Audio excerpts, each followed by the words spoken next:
You're listening to the LOZ Podcast Network.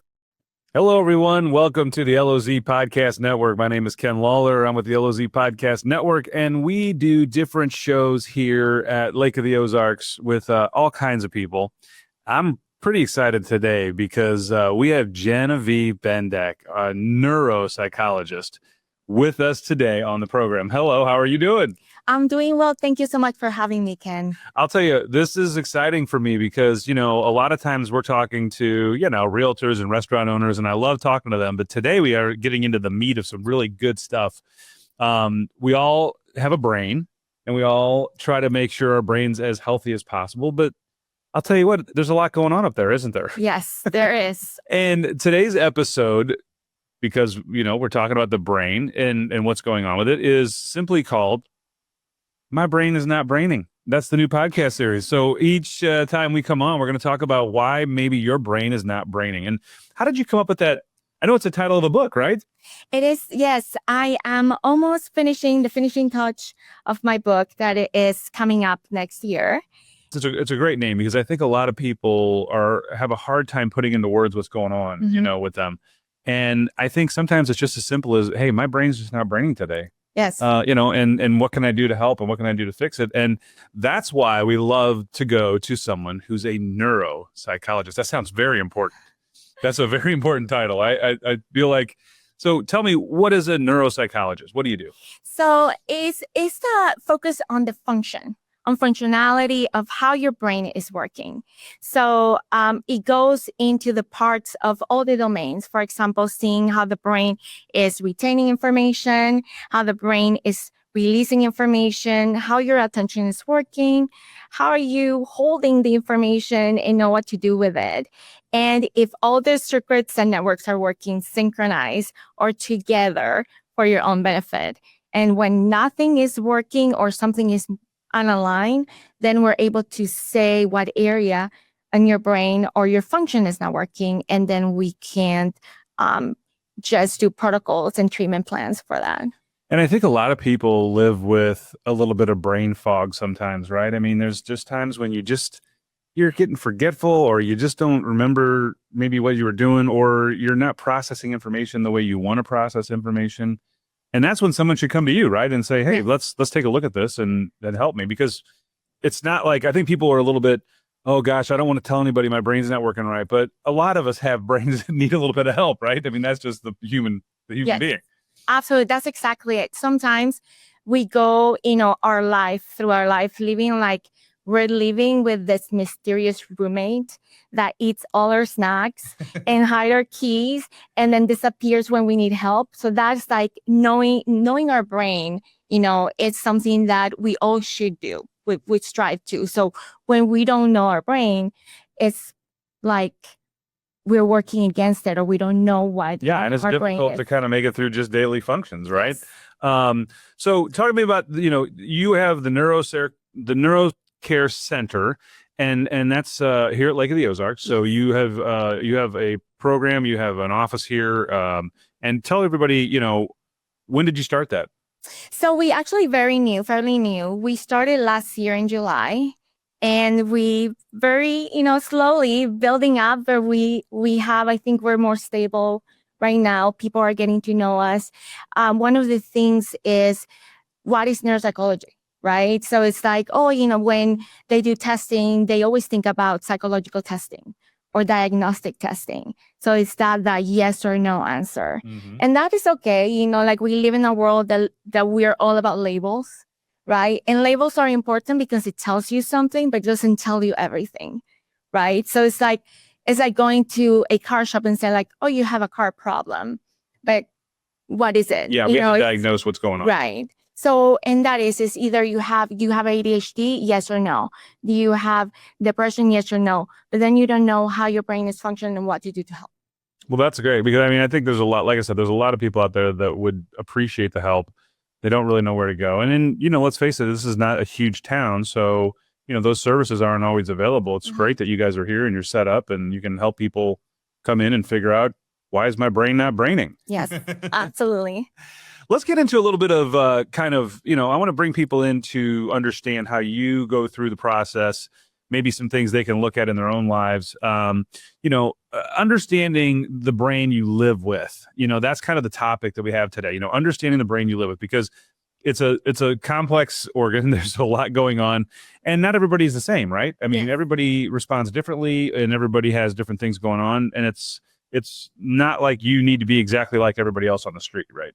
Absolutely. It's understanding that your brain is not broken. It's actually doing what it's designed to do. And then knowing that we are wirely very unique and very different.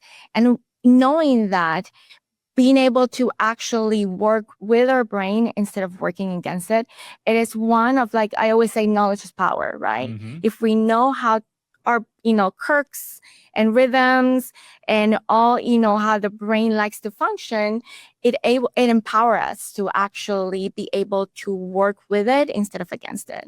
And that's a great point, because, sometimes it's not about fixing it today. It's knowing what your brain's doing, and when it's giving you signals that maybe it's not working at full capacity, so you can understand why you're in that situation today, and maybe make some decisions, or maybe not make big decisions today, because that's part of the understanding how it's working. Absolutely. Let's talk about, what does it actually mean to understand the brain you live with? So when you say that, what is that? What does someone need to do? Well, we'll relate it back to the analogy of, sometimes we go our life living with our brain and not really taking the time to know it.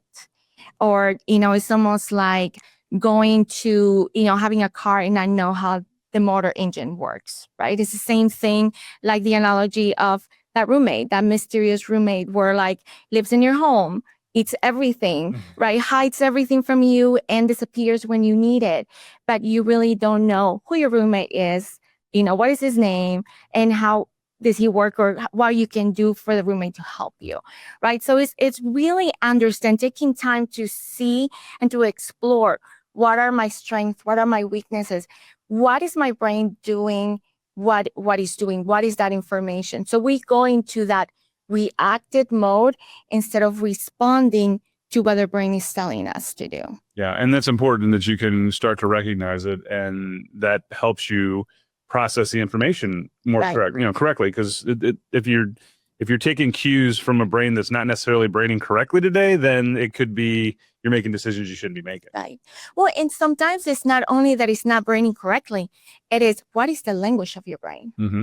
Right? Learning what is the language of your brain, learning what are the movements, what is the schedule, how does it work together? I don't know about you, but sometimes I know that when I schedule things too early in the morning, I probably not be as effective if it's like right.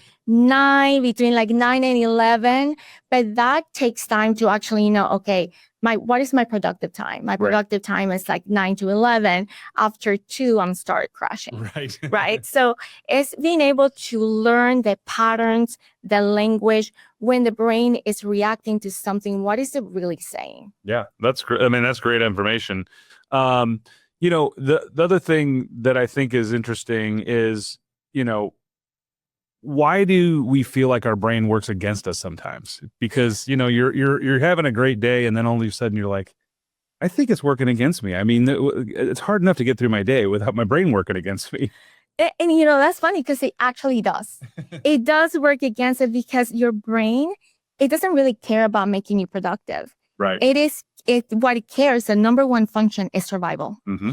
It is keeping you alive, right? So when you're stressed or nervous or you're tired, it hands you over to the amygdala, that, reactive part of your brain that I like to call Amy the intern, right? Amy doesn't care about, deadlines, doesn't care about healthy coping skills. She's screaming, saying like, Mayday, we are going to die, right? And it only cares about like assessing and reacting right now. And that's why we turn in procrastination, we scroll, we eat all the snack, we binge watch, because it is just that, like outdated software in the background, kind of like survival protection mode. That's a really interesting thing, because, I think people don't understand, we weren't built to be doing what we're doing, really. I mean, the fact that we go to work every day and we're working 8 to 10 hours a day, and we're focused on on those tasks, that's not really how the body started and what the brain was meant to do. And so to ask it to do those day in and day out every day, and I love your analogy of it's just screaming to say, I just need to live here. I just need to exist a little bit. I can't focus on something all the time. Yes. And our brain is a master survivor. It's going to always classify is this good, is this bad, is this dangerous, is this wrong. And it's just going to assess and take you into that survival mode. That's great stuff. I love that.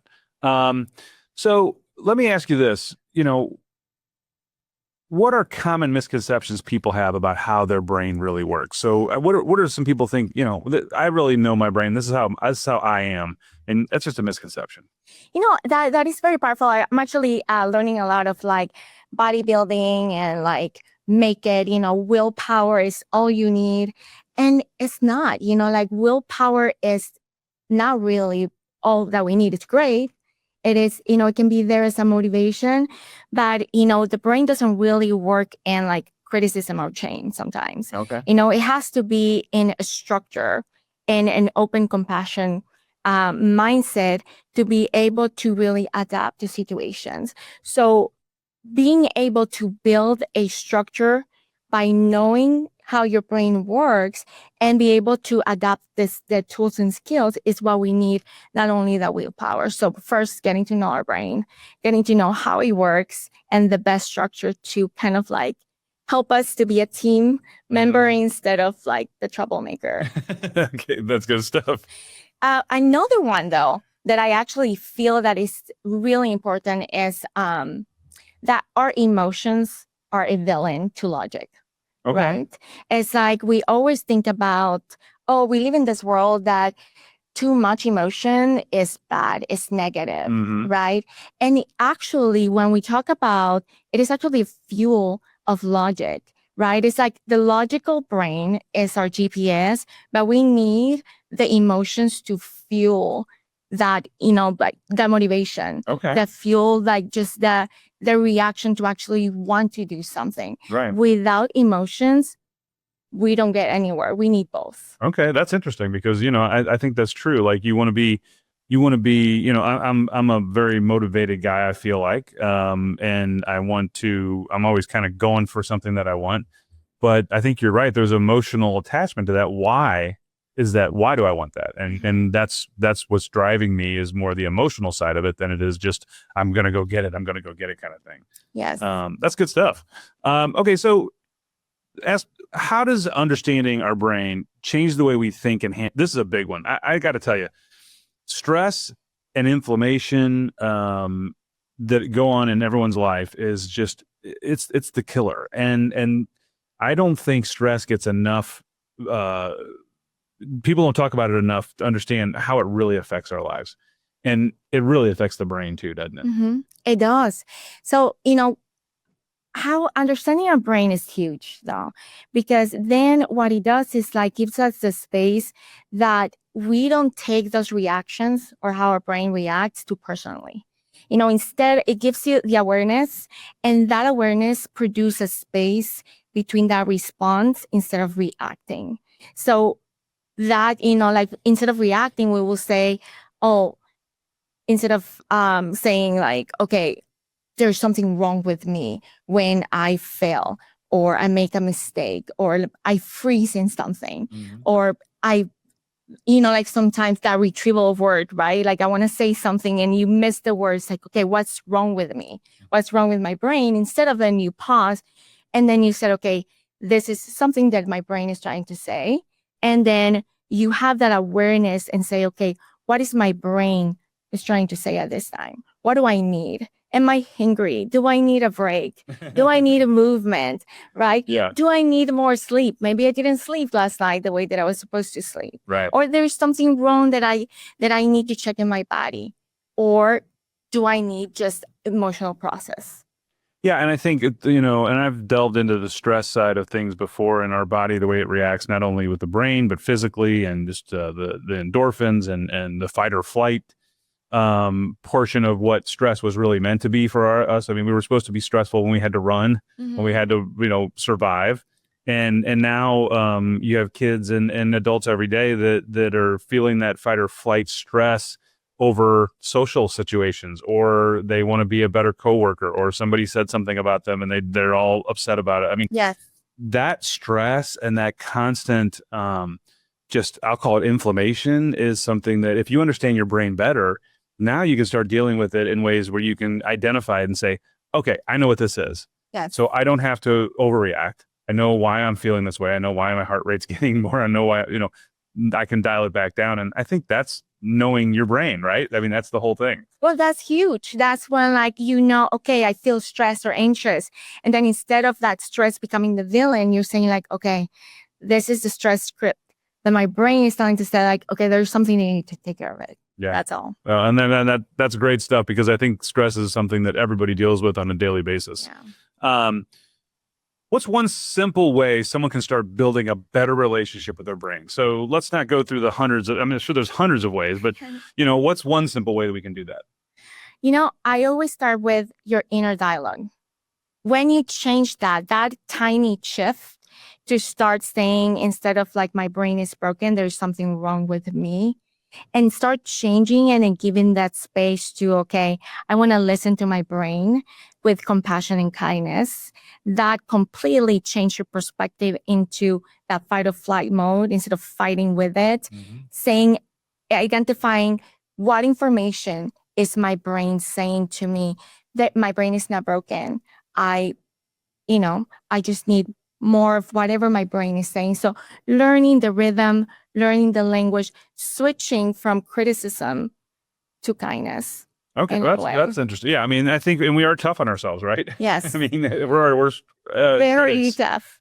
And the other thing I would say, like, the brain is like a golden retriever for me. It's like, if you don't give it a job, it will chew on your life, right? So it's like being able to give what it loves: movement, structure, right? And novelty all the time. Keep it functioning, keep it moving. Yeah. And I think then that's in terms of, it doesn't always have to be work related. It could be like find an outlet that you like reading or listening to music or something to stimulate the brain in a way that gets it settled down and gets you prepared. And this is great advice. Well, listen, we tackled some really important stuff today. It's amazing, all the things that go on with our brain. And I think having, this is a great thing for Lake of the Ozarks, because, I mean, you've got a full-time group of people that live here all year round now. And used to be you had to go to St. Louis and Kansas City to get any help like that. And that's just not always possible, right? And so how does somebody, when they come to your the neurocenter, I mean, how does it work? Do they set up a series of appointments with you, or do you just have an initial appointment, kind of figure out what's going on, and then from there decide how it progresses? Well, most of the people have, like, there's two things. Either they come because they're referred for testing, right? Assessments, either a neuropsychological assessment or what we said about diagnostic assessment. And the other ones are if they want to continue with us through, either coaching or executive function training, or therapy in general. And they stay either through a membership program, or they do the assessments, and then we refer to whatever, it's good for their treatment. Do I have to have insurance to come to you? No. So we're not taking insurance right now. We do that membership program. Okay. So anybody can come and get services. Yes. You don't have to, if your insurance covers or doesn't cover, it doesn't matter. No. You guys are doing that. Yes.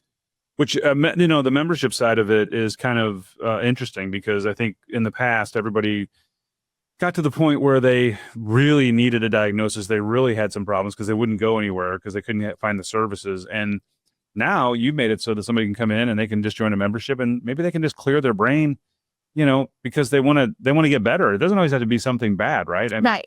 Absolutely. And I think that, we're so used to labels. Anyone that can be experiencing some executive function problems or any foggy or lagginess can come without any label diagnosis and be able to, just benefit from our services. Yeah. And I mean, people, we go to the gym to work out our bodies. We do all kinds of things to, help ourselves, and brain power, I would think, is pretty high on the scale of what you need. Yes. And if you're looking to become better at your work, better at your home life, better around your kids, knowing your brain and knowing what's going on is a great thing. So I almost look at it like it's a great training program too. It is, absolutely. It's just building up resilience. It's building like neuroplasticity. And the more we have, the better quality of life we'll have when we grow old. So people can get a hold of you. We have the number on the screen. They can call 573-286-3234. You can go to the LOZ app and you have a featured listing in the health and wellness. They can just hit a button and be right connected with you. And, you know, I think this is going to be really something that people at the lake really can take advantage of. Go to the website and look around. You have all the stuff on your website that people can look at as well. And I'm excited about this series because we're going to, today was kind of let's talk about the overall information we want to get out there. But now we get to really delve into some specific stuff in the next couple episodes. And that's exciting for us. And I have a psychology major, so I know just enough to be dangerous. But I am very interested in how the brain works and how that helps us, our whole body experience. And so I'm excited about the series we're going to do with you. I am excited too. For sure. All right, Genevieve. Well, Genevieve Bendick, she is there to help. Just give her a call, go to the website, and make sure you try to make sure that you're figuring out why your brain is not braining. I think that's I love that title. And I think I can't wait till the book comes out. So until next time, we will talk again with Genevieve and we'll go into some, we'll actually go deeper and try to figure out some other things going on. But remember, your brain's a very important part of you. So take care of it. Yes. Absolutely. All right, everybody. Until next time, we'll see you on the LOZ Podcast Network.